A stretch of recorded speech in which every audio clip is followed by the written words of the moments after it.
Watching News at Prime, let's get into another important discussion now, and we take you back to one of our leading stories, the Madlanga Commission of Inquiry, which has resumed its hearings this morning in Pretoria after a 2-month break, during which it submitted its interim report to President Cyril Ramaphosa. 2 witnesses testifying today on alleged political interference in police operations. Let's get some analysis now on today's scathing testimonies, and I'm joined by security analyst Eldred de Klerk.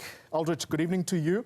Good to have you with us, and the year could not have kicked off.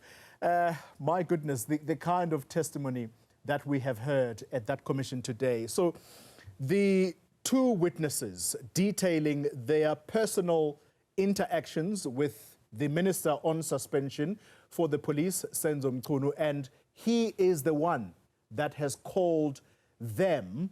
I want to take the viewers straight to the last witness, Eldred, where he details that after the establishment of the Madlanga Commission of Inquiry, where you would have thought these allegations are now out in the open, people should be behaving and not contacting people who may possibly be called to the commission.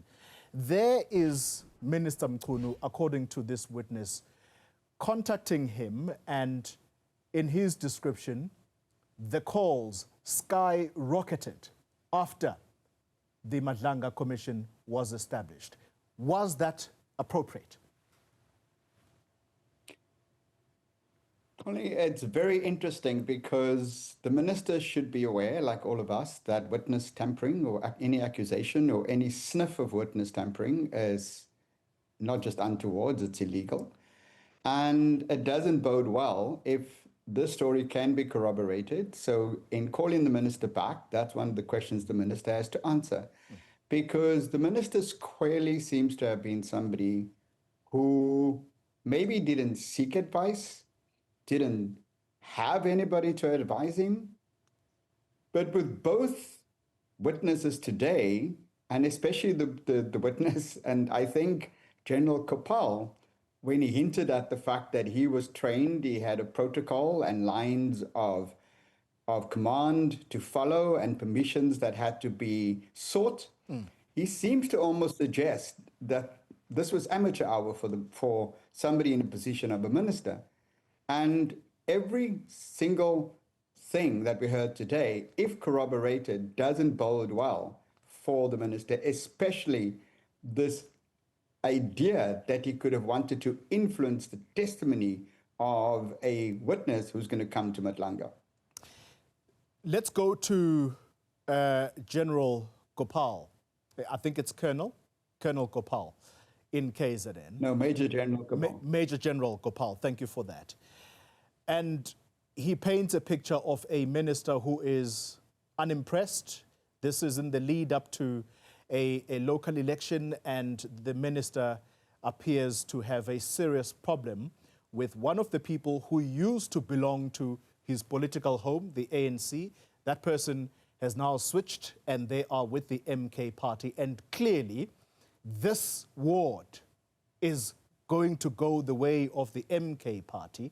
But at the heart of this is the murder of a certain ANC official. And the minister, you can clearly see him directly interacting and clearly intervening.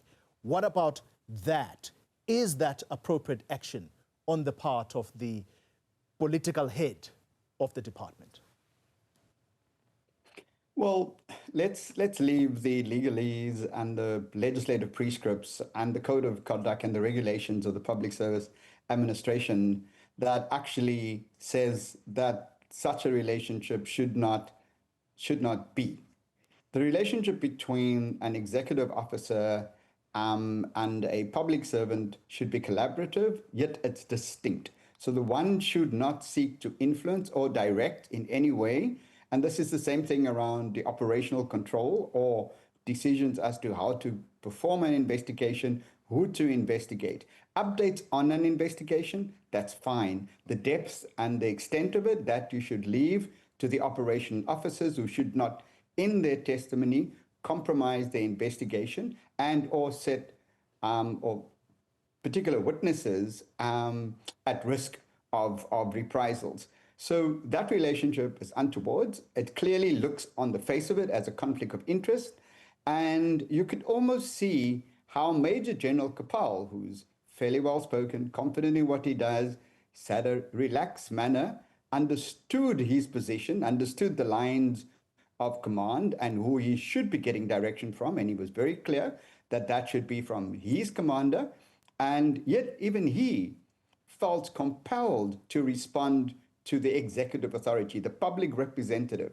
The difference we have here, and this is something that in your question you squarely put, is what hat was the minister wearing?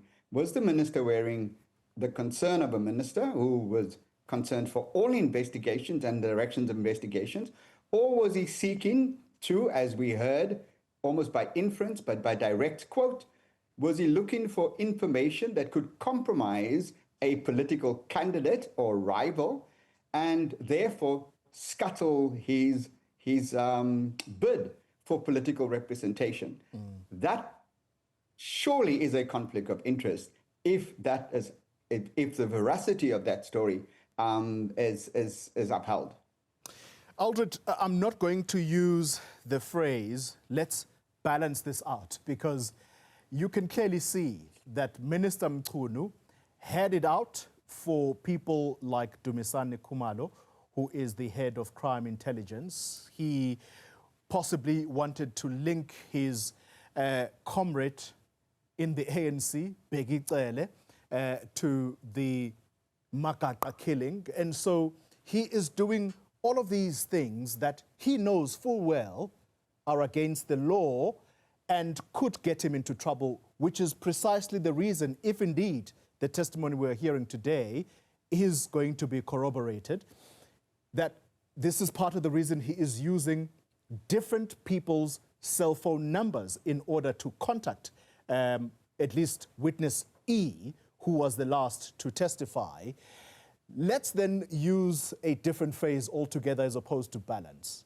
There will be those who will say, after the establishment of the Madlanga inquiry, there was a flurry of activity, it would seem, from both ends, those that are accused and those that are the accusers. And the accusers were using law enforcement. They are empowered by law to do what, you ask?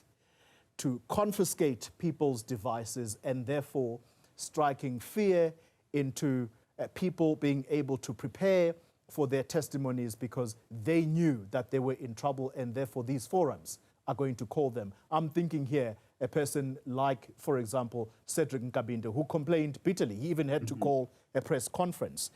Do you think that there has been this tit for tat, or are we stretching it a bit here? Well, we've seen accusations, recriminations, counter-recriminations. We've seen actions. So actions, the tit-for-tat actions that you're saying would not surprise any of us. Everybody has to ensure that you get your people behind you, that you get your narrative in place, and that you can almost bank on who will support your version of events. Therefore, as it's already been said on Newzroom Afrika, that we need to ensure that all of these accusations, these statements, these are independently verified and investigated to ensure that who we find probable at the end, that the weight of evidence is on one side and not on the other. And that will more or less likely be fact or guilt. That will be determined in a court of law, but more the question of what is probable. Is it so that we had an executive officer who used his position to try to influence a certain course of events? If we say that that is likely and probable, then that raises a lot of questions, not so much about the character of the person, but also around the preparation, executive, how he or she understood. In this case, he understood his office and the weight of office. And also, did he have a political advisor to draw on? At what stage all of those questions should be asked. Otherwise, he's just a bad character or she's a bad character, and they try to abuse their position. On the other, do we have an institution that is vulnerable and weak, and that itself is actually have imploded, and it is fighting for its survival, and that there are factions, as we are led to believe, within that institutions that each are holding on to their version of the truth? That has to be independently investigated. And things are emerging, and it doesn't look good for both the institution and for the political heads of that institution, namely, in this case, the Minister of Police. Eldred de Klerk, security expert, giving us some analysis on the testimony we've heard today. Thank you very much indeed for that. And yeah, it promises to be a very, very interesting installment.